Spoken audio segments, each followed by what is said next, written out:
যখন বান্দা হারাম উপার্জন থেকে ওই যে অন্য সম্পদ মাইরা দিয়া কোটিপতি সাইজা প্রতি বছর হজে যায়, উমরায় যায়, যখন এই অর্থ ব্যয় করে 10 লাখ 5 লাখ একবার বড় বড় হোটেলে একেবারে কি বলে মক্কা টাওয়ার থেকে শুরু করে যেখানে প্রতি রাতেই ধরেন না 5 লাখ টাকা 7 লাখ টাকা লাগে, ওইসব জায়গায় গিয়ে থাকে, একেবারে কাবাকে সেখান থেকে দেখে, কিন্তু এর ব্যয়টা যদি হারাম উপার্জন সোর্স থেকে হয়ে থাকে, তখন সে যখন প্রথম বাহনে পাটা রাখে, লাব্বাইক আল্লাহুম্মা লাব্বাইক, একই তালবিয়া তো সেও পড়ে।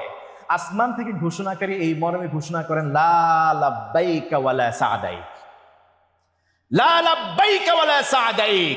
হাজী সাহেব, তোমার এই ডাক, এই জবাব আল্লাহর কাছে পৌঁছায় না, আল্লাহ এটা কবুল করে না, এটা প্রত্যাখ্যান করেছে।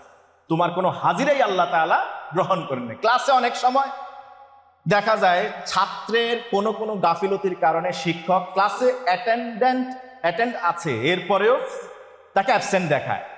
ঠিক হাজী সাহেব হয়তোবা হারাম সম্পদ ব্যয় করে আল্লাহর দরবারে হাজির হয়েছে, কিন্তু আল্লাহর দরবারে সেই খাতায় তার নাম হাজিরায় থাকবে না।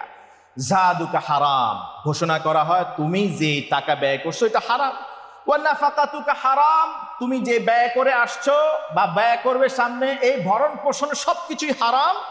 ওয়া হাজ্জুকা মা'জুর গায়রু মাবরুর, তোমার যে হজ এটা ত্রুটি যুক্তই রয়ে গেল, এটা কখনো হজ্জে মাবরুর হবে